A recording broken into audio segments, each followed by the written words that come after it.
ଆମେ ଆଜି ପହଞ୍ଚିଛୁ ଗଜପତି ଜିଲ୍ଲା ସଦର ମହକୁମା ପାଳାଖେଣ୍ଡି ସ୍ଥିତ ଜଗନ୍ନାଥ ମନ୍ଦିର ପ୍ରାଙ୍ଗଣରେ। ଜଗନ୍ନାଥ ମନ୍ଦିର ପ୍ରାଙ୍ଗଣରେ ଆଜି ଚିତ୍ତ ଅମାବାସ୍ୟା ରହିଛି।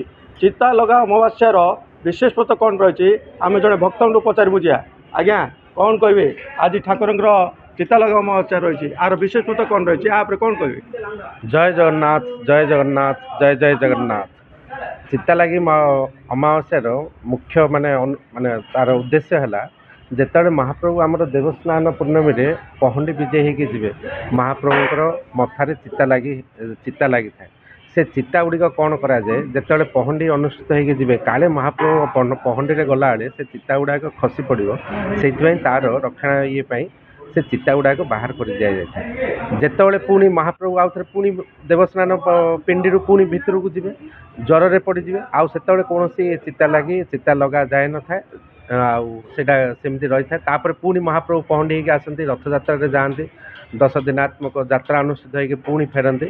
ଫେରିଲା ପରେ ଆମର ଏଇ ଯେଉଁ ଅମାବାସ୍ୟାଟା ହେବ, ମାର୍ଗଶିର ମାନେ ଶ୍ରାବଣ ମାସ କୃଷ୍ଣପକ୍ଷ ଅମାବାସ୍ୟାଟାରେ ଏଇଟା ଚିତାଲାଗି ଅମାବାସ୍ୟା ଅନୁଷ୍ଠିତ ହୁଏ। ଇଏ ଯେଉଁ ଚିତାଲାଗି ଅମାବାସ୍ୟାର ମୁଖ୍ୟ ଇଏଟା ହେଲା, ପର୍ବର ଅନୁଷ୍ଠିତ ଉଦ୍ଦେଶ୍ୟଟା ହେଲା, ଯେଉଁ ମହାପ୍ରଭୁଙ୍କର ଚିତା ଗୁଡ଼ାକ ସବୁ ବାହାର କରି ଦିଆଯାଇଥିବ, ଆଜି ପୁଣି ସେ ମହାପ୍ରଭୁଙ୍କର ଚିତାରେ, ମହାପ୍ରଭୁଙ୍କର ମଥାରେ ସେ ଚିତା ଗୁଡ଼ିକ ଲଗା ଦିଆଯାଇଥାଏ।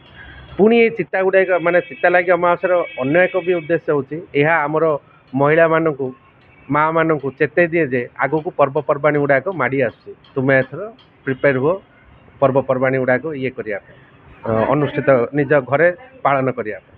ଚିତାଲାଗି ଅମାବାସ୍ୟାର ଏଇ ହେଉଛି ମୁଖ୍ୟ ବିଶେଷତ୍ୱ। ଯାହା କହୁଥିଲେ ଭକ୍ତ ଚିତା ଲଗା ଅମାବାସ୍ୟାର ବିଶେଷତ୍ୱ ଉପରେ କହୁଥିଲେ।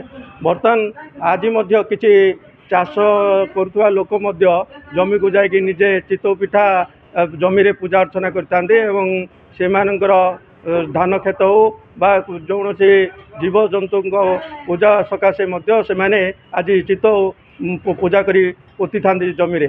ଏହିଭଳି ସଂସ୍କୃତି ପରମ୍ପରା ବଜାୟ ରହିଛି। ଗଜପତିରୁ ବିବେକାନନ୍ଦ ବେହେରା, ରିପୋର୍ଟର୍ସ ଟୁଡେ।